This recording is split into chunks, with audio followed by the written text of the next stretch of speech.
About a year and a half ago, my family was in a spot where we needed to find a new church. I knew that I needed to have my family in church. I knew as a father, a husband, that we needed to be there. But at the same time, I really had no desire to be a part of a church. I didn't want to be noticed. I didn't want to have the accountability whether I was going to be there or not. And quite honestly, with the numbers, I honestly thought we could just sneak in, sit in the back row, sneak out, and never be seen. We were invited to take a class for Starting Point, and that was the first step that we took, and we attended the class. And then afterwards, soon after that, there was a men's retreat that came up, and wife encouraged me to go to that, and I did, reluctantly signed up, and had some family that was going to be there and attend. So went to the retreat and fell in love with several people there.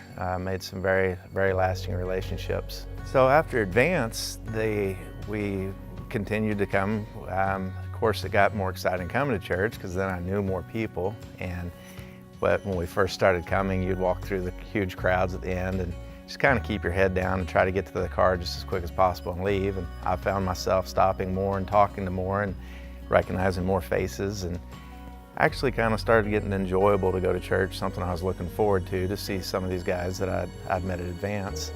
And then Ryan Stiles pulled me aside one day and asked if I would be willing to help him go to Gatlinburg and put together, it's basically a house for helping his hands. And I decided I would definitely like to do that and signed up to go to there, and then later find out that it's going to cost a week of vacation and it's going to cost me to go sleep on the floor in a church and eat sandwiches for a week. And I'm thinking, wow, that turned quickly.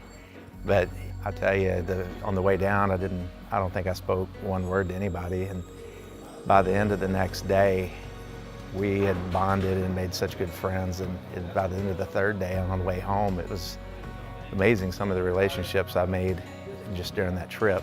And coming to church after that it was a no-brainer. It was something I was looking forward to, something you couldn't talk me out of it. Whereas first we were leaving before they said amen, now we're the last ones to leave. And I've fallen in love with being here. One of the biggest changes that we've had since we've started coming to Redemption is how much smaller the church has become. At first it was a ton of people and didn't know anyone, and now we can't go anywhere without being noticed or knowing someone. And it's the change in our lives. It seems like every one of us, my wife, myself, all of my children, my kids, I've got grown adult children that have found a place that they fit. And there is a location and there is a place for everyone.